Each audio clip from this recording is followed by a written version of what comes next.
여러분 통장에 갑자기 모르는 돈이 들어왔다면 정말 좋다, 꽁돈이다 하며 좋아했다가 다음날 계좌가 먹통되는 악몽을 겪을 수 있다면 믿으시겠어요? 이 문자 절대 지우지 마세요. 안녕하세요, 여러분. 오늘은 여러분의 통장을 순식간에 마비시키는 무서운 금융 사기, 통장 묶기의 실체를 파헤칩니다. 이건 그냥 스팸 문자가 아니에요. 한 번 걸리면 월급, 카드 결제, 심지어 친구 계좌까지 먹통되는 사기 수법이죠. 하지만 두려워 마세요. 이 이야기를 끝까지 들으면 사기꾼의 덫을 피하고 통장을 지킬 비밀 무기를 손에 쥘 수 있어요. 평범한 30대 어느 회사원의 이야기입니다. 퇴근길에 통장 알림을 확인했는데 갑자기 10만 원이 입금됐어요. 보낸 사람? 전혀 모르는 최민재? 은행 실수인가? 하며 잠깐 기뻤지만 곧 협박 문자 한 통이 날아옵니다. 당신 계좌가 범죄에 연루됐다.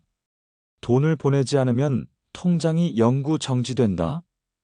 이 회사원은 겁에 질려 문자를 지우려 했지만 잠깐, 그 문자 지우면 절대 안 됩니다. 왜냐고요? 그게 바로 여러분 통장을 살릴 열쇠니까요. 자, 여기서 긴급 퀴즈. 통장에 모르는 돈이 들어오면 어떻게 해야 할까요? 첫째, 꽁돈이다 하며 바로 써버린다. 둘째, 겁나니까 협박 문자 지우고 있는다. 셋째, 즉시 신고하고 문자 보관한다. 정답은 이야기 끝까지 들으면 알 수 있어요. 준비됐나요? 통장 묶기 사기의 정체와 대처법, 지금부터 파헤쳐 볼게요. 안녕하세요. 저는 20년 넘게 금융 교육을 해온 김민석입니다. 요즘 노년층을 노리는 금융 사기가 점점 더 교묘해지고 있습니다. 특히 우리 60대, 70대 어르신들은 디지털 환경에 익숙하지 않다는 점을 노린 사기가 많아지고 있어요. 하지만 걱정 마세요. 오늘 이야기를 듣고 나면 여러분도 이런 사기를 쉽게 알아차릴 수 있을 거예요. 지난달 제 상담실을 찾아온 박영자 할머니 이야기를 들려드릴게요. 68살의 박 할머니는 평생 모은 저축금 3천만 원을 하루아침에 잃을 뻔했습니다. 어느 날 통장에 갑자기 5만 원이 입금됐어요. 곧이어 검찰청입니다. 당신 계좌가 범죄에 연루됐으니 돈을 안전계좌로 옮겨야 합니다라는 전화가 왔죠. 처음에는 너무 당황해서 말대로 따르려고 했답니다. 다행히 옆집 젊은 이웃이 상황을 알게 되어 바로 금융감독원에 신고를 도와줬어요. 덕분에 박 할머니는 큰 피해 없이 넘어갈 수 있었습니다. 또 제 친구 김정수 씨는 어떨까요? 72세의 김 씨는 퇴직 후 텃밭을 가꾸며 평화로운 노후를 보내고 계셨어요. 어느 날 통장에 10만 원이 입금되었고 은행 보안팀입니다. 고객님 계좌가 해킹 위험에 노출되었습니다라는 전화를 받았어요. 너무 다급하게 말하니까 당황해서 안내대로 개인정보와 인증번호를 알려줬대요. 결과는 이틀 만에 통장 잔고 1,500만 원이 모두 사라졌습니다. 나는 절대 속지 않을 거야 라고 생각하실 수 있지만 사기꾼들의 말은 너무 그럴듯해요. 특히 검찰, 경찰, 은행 보안팀이라는 말에 겁을 먹기 쉽죠. 사기꾼들은 여러분이 당황하게 만들어 냉정한 판단을 못하도록 합니다. 지금 당장 조치하지 않으면 모든 재산이 동결됩니다 라는 말로 급하게 결정하도록 압박하죠. 반면 제 이웃 이금자 씨는 75세인데도 침착하게 대처해 사기를 막아냈어요. 통장에 모르는 입금이 생기고 이상한 전화가 왔을 때 잠시만요. 제가 직접 은행에 확인해 보겠습니다 라고 말한 뒤 전화를 끊었대요. 그리고 바로 자신이 거래하는 은행 공식 번호로 연락해서 상황을 설명했죠. 은행에서는 그런 전화는 저희가 한 적이 없습니다. 사기일 가능성이 높으니 즉시 신고하세요라고 안내했답니다. 이처럼 침착함 하나로 큰 피해를 막을 수 있어요. 특히 우리 세대는 디지털 환경에 익숙하지 않아 더욱 주의해야 합니다. 하지만 몇 가지 간단한 수칙만 기억하면 충분히 자신을 보호할 수 있어요. 요즘은 자녀나 손주를 사칭해서 급하게 돈이 필요하다라는 메시지를 보내는 경우도 많습니다. 제 고모부는 60세신데 어느 날 아들을 사칭한 메시지를 받았어요. 엄마, 급하게 돈이 필요해서 200만 원만 보내줄 수 있어? 처음엔 놀랐지만 바로 아들에게 전화를 걸어 확인했대요. 아들은 그런 메시지를 보낸 적이 없다고 했고, 덕분에 사기를 피할 수 있었습니다. 이런 금융 사기의 가장 무서운 점은 무엇일까요? 바로 여러분의 평생 모은 재산이 순식간에 사라질 수 있다는 점이에요. 그리고 한 번 돈이 빠져나가면 되찾기가 정말 어렵습니다. 그래서 예방이 무엇보다 중요한 거죠. 중요한 것은 개인정보 보호예요. 주민등록번호, 계좌번호, 카드 비밀번호, 공인인증서 정보는 절대 타인에게 알려주면 안 됩니다. 진짜 은행이나 공공기관에서는 전화로 이런 정보를 요구하지 않아요. 의심스러운 연락을 받으면 바로 해당 기관의 공식 번호로 직접 확인하세요. 최근에는 인공지능 기술로 목소리까지 흉내내는 경우도 있어요. 손주나 자녀 목소리로 할머니, 나 지금 큰일 났어. 급하게 돈 좀 보내줘라는 전화가 올 수도 있죠. 이런 상황에서도 침착함을 유지하고 직접 확인하는 습관이 중요합니다. 많은 어르신들이 나는 너무 늙어서 이런 디지털 세상을 따라갈 수 없어라고 말씀하세요. 하지만 첨단 기술을 모두 이해할 필요는 없어요. 중요한 건 기본적인 안전 수칙을 아는 것이죠. 의심스러운 상황에서 일단 멈추고 확인하고 도움을 요청하는 세 가지만 기억하세요. 이것만으로도 많은 금융 사기를 피할 수 있답니다.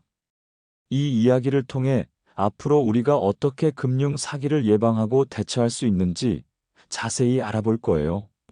여러분의 소중한 노후 자금을 지키는 방법, 한 단계씩 함께 배워보아요. 여러분이 서론에서 들으셨던 그 위험한 금융 사기, 정확히 어떤 수법인지 파헤쳐 보겠습니다. 통장 묶기 사기는 여러분의 통장을 무기 삼아 금융 시스템을 교묘히 속이는 범죄예요. 사기꾼들은 어떻게 할까요? 우선 여러분 통장의 소액, 예를 들면 5만 원이나 10만 원을 입금해요. 그 다음 이 계좌가 불법 자금 세탁에 쓰였다. 고 경찰이나 은행에 거짓 신고를 합니다. 그러면 어떻게 될까요? 여러분의 통장이 순식간에 동결됩니다. 입출금이 막히고 월세도 카드값도 못 내는 상황이 되는 거죠. 이 사기는 원래 보이스피싱 피해를 막으려던 계좌 지급 정지 제도를 악용한 거예요. 사기꾼은 협박 전화나 문자를 보내 통장 풀려면 돈을 내라 고 겁을 주거나 여러분이 입금된 돈을 쓰면 너도 공범이다 라며 압박하죠.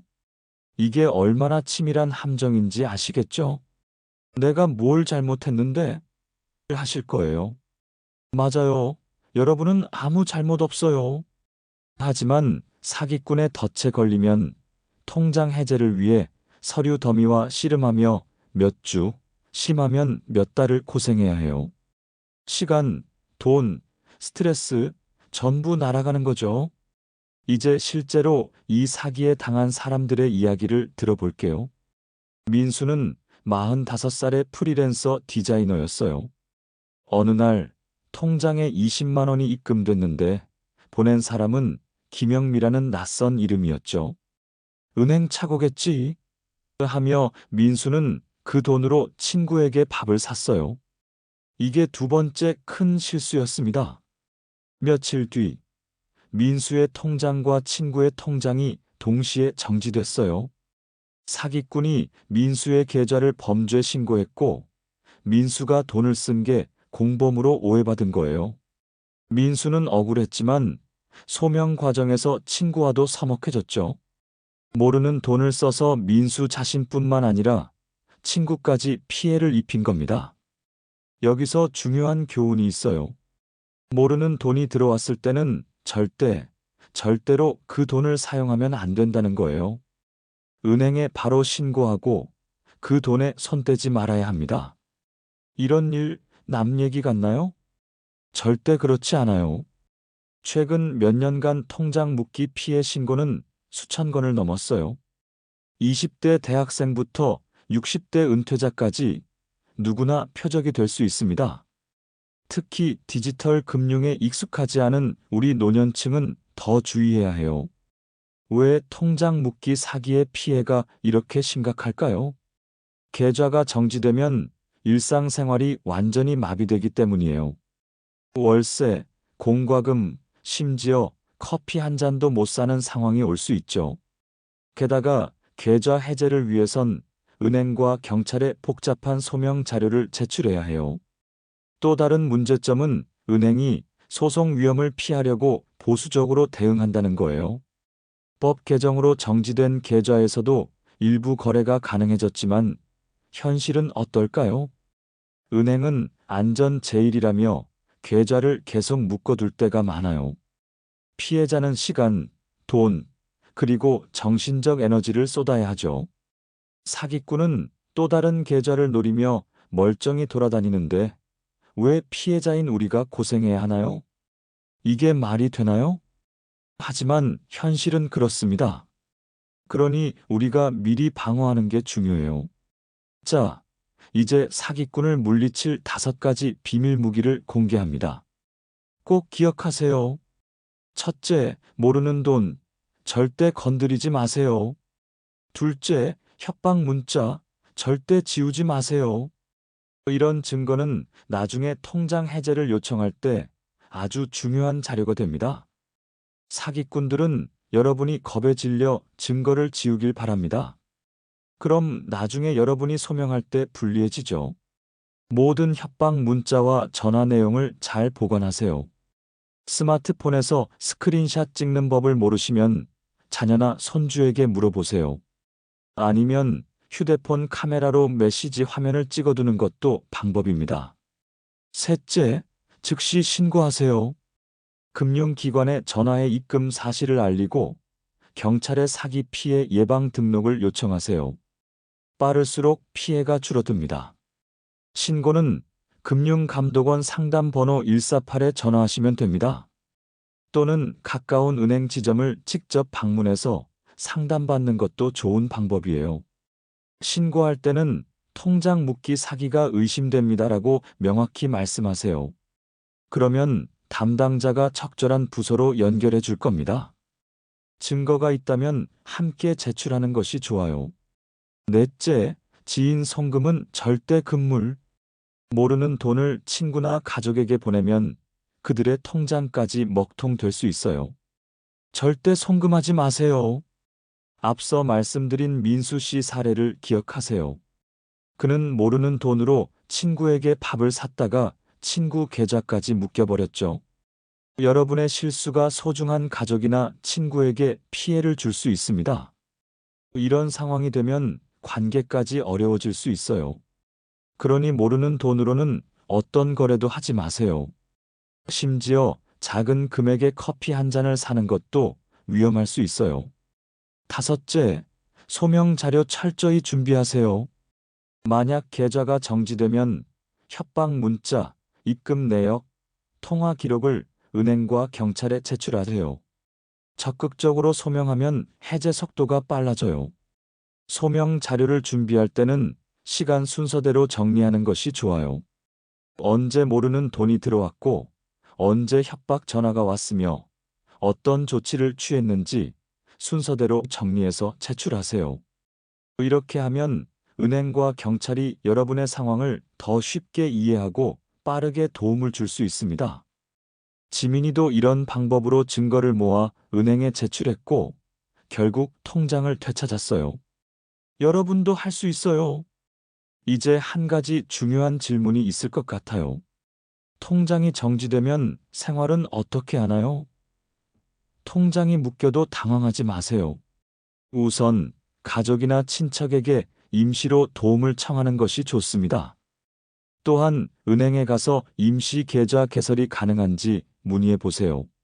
일부 은행은 이런 상황에 대비한 임시 계좌 서비스를 제공합니다. 또한 미리 여러 은행에 계좌를 만들어 두는 것도 좋은 방법이에요. 한 계좌가 묶여도 다른 계좌로 생활비를 관리할 수 있습니다. 하지만 여러 계좌의 비밀번호는 모두 다르게 설정하세요. 같은 비밀번호를 사용하면 한 번의 해킹으로 모든 계좌가 위험해질 수 있어요.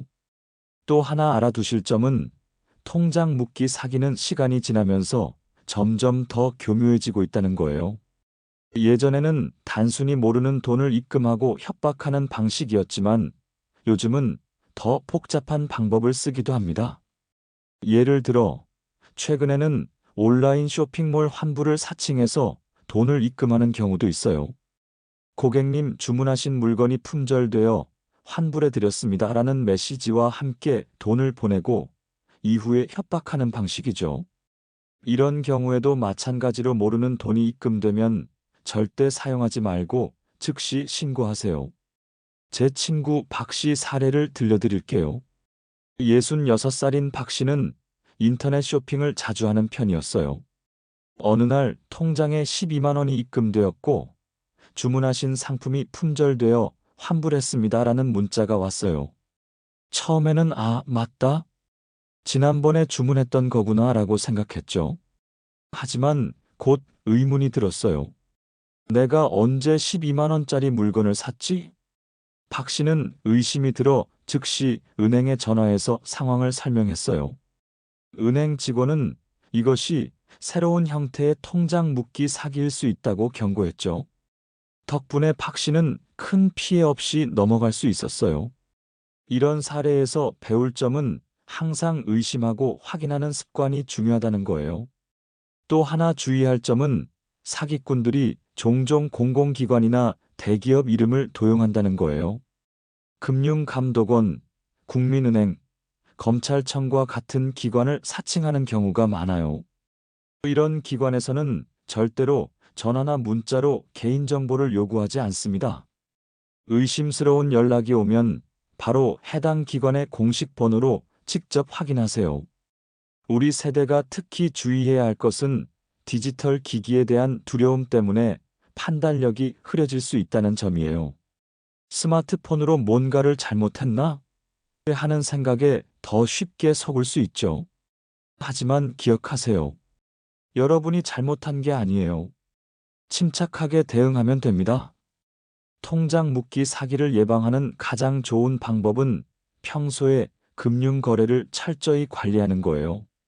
정기적으로 통장 내역을 확인하고 모르는 거래가 있으면 즉시 은행에 문의하세요. 또한 가족이나 가까운 친구와 이런 금융 사기에 대해 이야기를 나누는 것도 도움이 됩니다. 서로 경각심을 가지고 정보를 공유하면 사기를 더 효과적으로 예방할 수 있어요. 이처럼 통장 묶기 사기는 아주 교묘하고 위험한 금융 사기입니다. 하지만 기본적인 예방 수칙만 잘 지켜도 피해를 크게 줄일 수 있어요. 모르는 돈은 절대 사용하지 않고 의심스러운 상황에서는 즉시 신고하는 습관을 들이세요. 이제 저희가 지금까지 알아본 통장 묶기 사기의 무서운 실체와 대처법 잘 이해하셨나요? 모르는 돈이 통장에 들어오면 그건 행운이 아니라 사기꾼의 함정이라는 점 기억하셨죠? 하지만 침착하게 대응하면 여러분의 통장은 안전할 거예요. 통장은 우리의 금융 심장이에요. 월급, 저축, 꿈을 위한 자금. 이 모든 걸 지키려면 작은 이상 징후도 놓치지 마세요. 협박 문자 한 통, 전화 한 번이 여러분의 무고함을 증명할 열쇠가 될 수 있습니다. 절대 지우지 마세요. 지금 스마트폰을 꺼내 모르는 번호의 문자나 통화 기록을 확인해 보세요. 그리고 이 이야기를 친구, 가족과 공유해 모두가 사기를 예방할 수 있게 해주세요. 사기꾼에게 통장을 뺏기지 마세요. 여러분의 돈과 미래를 지키는 영웅은 바로 여러분입니다. 이 문자 지우지 마세요. 외치며 통장을 지켜낼 준비 되셨죠? 여기서 앞서 말씀드린 내용들을 다시 한번 정리해 볼게요. 저희가 본론에서 알아본 통장 묶기 사기의 5가지 대처법 기억나시나요? 모르는 돈 절대 건드리지 않기, 협박 문자 보관하기, 즉시 신고하기, 지인, 송금 금지하기, 소명 자료 철저히 준비하기. 이 5가지만 기억하셔도 많은 피해를 예방할 수 있어요. 저는 20년간 금융 교육을 해오면서 많은 피해 사례를 봤지만 가장 안타까운 것은 사전에 정보만 있었더라면 피해를 막을 수 있었을 경우예요. 특히 우리 노년층은 디지털 금융 환경에 익숙하지 않아 더 쉽게 표적이 될 수 있습니다. 제가 지난주에 만난 김할머니 이야기를 들려드릴게요. 72살의 김할머니는 평생 모은 돈으로 요양원에 계신 남편을 돌보고 계셨어요. 어느 날 통장에 10만 원이 입금됐고 곧이어 경찰청 수사관입니다. 당신 계좌가 범죄에 연루됐습니다라는 전화가 왔답니다. 다행히 김할머니는 일주일 전에 노인복지관에서 금융 사기 예방 교육을 받으셨어요. 그래서 즉시 제가 경찰서로 직접 방문하겠습니다라고 말씀하시고 전화를 끊으셨죠. 그리고 바로 가까운 은행 지점을 찾아가 상황을 설명하셨어요. 은행 직원은 이것이 전형적인 통장 묶기 사기라고 알려주었고 즉시 신고 절차를 도와드렸답니다. 김할머니의 사례처럼 사전 지식과 침착한 대응이 여러분의 소중한 돈을 지키는 열쇠가 됩니다. 자녀나 손주들에게도 이런 사기 수법에 대해 알려주세요. 금융 사기는 어느 연령대나 당할 수 있으니까요. 또한 우리가 함께 공동체로서 서로를 보호하는 것도 중요합니다. 이웃에 혼자 사시는 어르신이 있다면 종종 안부를 물어보세요. 수상한 전화나 문자를 받았는지 물어보고 도움이 필요하면 기꺼이 손을 내밀어 주세요. 사기꾼들은 외롭고 고립된 도움을 청할 사람이 없는 노인들을 특히 노립니다. 여러분, 금융 사기는 갈수록 교묘해지고 있어요. 하지만 이렇게 기본적인 지식만 갖춰도 대부분의 피해를 막을 수 있습니다. 은행이나 공공기관에서는 절대로 전화나 문자로 개인정보나 돈을 요구하지 않는다는 것 꼭 기억하세요. 의심스러운 상황이 생기면 바로 그 통화나 문자를 끊고 해당 기관의 공식 전화번호로 직접 연락해 확인하는 습관을 들이세요. 그리고 무엇보다 중요한 것은 여러분이 스스로를 너무 못 믿지 않았으면 좋겠어요. 나는 늙어서 이런 것도 몰라라고 생각하시면 사기꾼의 말에 더 쉽게 넘어가게 됩니다. 나이가 많다고 판단력이 떨어지는 것은 아니에요. 오히려 여러분의 오랜 경험과 지혜가 이런 사기를 간파하는 데 큰 도움이 될 수 있습니다. 저는 60대 어르신 중에 온라인 뱅킹을 능숙하게 사용하시는 분들도 많이 봤어요. 처음에는 어렵게 느껴지더라도 조금씩 배워나가면 금융 거래를 더 안전하게 관리할 수 있습니다. 주변에 젊은 가족이나 이웃이 있다면 디지털 금융에 대해 배울 수 있는 기회를 적극적으로 찾아보세요. 또 하나 말씀드리고 싶은 것은 피해를 당했을 때 부끄러워하지 마세요. 사기꾼들은 심리학적으로 아주 교묘한 방법을 사용합니다. 누구나 당할 수 있어요. 만약 피해를 입으셨다면 즉시 도움을 요청하세요. 신고가 빠를수록 피해 회복 가능성이 높아집니다. 여러분이 알아두셔야 할 중요한 연락처들이 있어요. 금융감독원 소비자보호처 전화번호는 148입니다. 경찰청 사이버수사국 전화번호는 182입니다. 이런 번호들을 스마트폰에 저장해 두거나 냉장고 같은 눈에 잘 띄는 곳에 적어두세요. 비상시에 바로 연락할 수 있도록요. 모르는 돈이 입금됐을 때의 올바른 대처법도 다시 한번 강조하고 싶어요. 우선 그 돈을 절대로 사용하지 마세요. 다른 계좌로 이체하거나 현금으로 인출하는 것도 안 됩니다. 즉시 거래하는 은행에 연락해서 모르는 돈이 입금됐습니다. 확인 부탁드립니다라고 말씀하세요. 은행에서는 해당 거래를 확인하고 적절한 조치를 취해 줄 거예요. 사기가 의심된다면 금융감독원이나 경찰에 신고하는 것도 잊지 마세요. 이런 신속한 대응이 여러분의 소중한 자산을 지키는데 큰 도움이 됩니다. 또한 평소에 자신의 금융 정보를 철저히 관리하는 습관을 들이는 것도 중요해요. 정기적으로 통장 거래 내역을 확인하고 비밀번호는 정기적으로 변경하세요. 여러 금융기관에 같은 비밀번호를 사용하는 것도 위험합니다. 가능하면 각각 다른 비밀번호를 설정하는 것이 좋아요. 여러분의 금융 정보를 보호하는 또 다른 방법은 알림 서비스를 활용하는 거예요. 대부분의 은행에서는 계좌 입출금 시 문자 알림 서비스를 제공합니다. 이 서비스를 신청해두면 모르는 거래가 발생했을 때 즉시 알 수 있어요. 비용이 들더라도 이런 알림 서비스는 큰 피해를 예방하는 데 정말 효과적입니다. 여러분, 지금까지 통장 묶기 사기의 실체와 대처법에 대해 알아봤습니다. 이런 정보가 여러분의 소중한 자산을 지키는 데 도움이 되길 바랍니다.